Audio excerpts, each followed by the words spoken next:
so I don't know if it's working.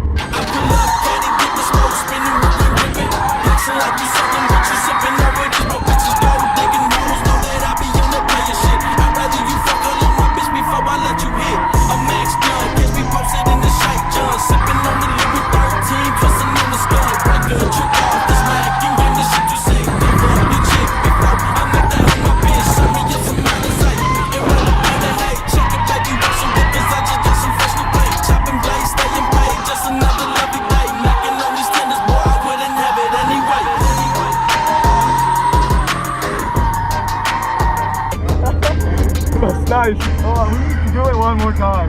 Okay.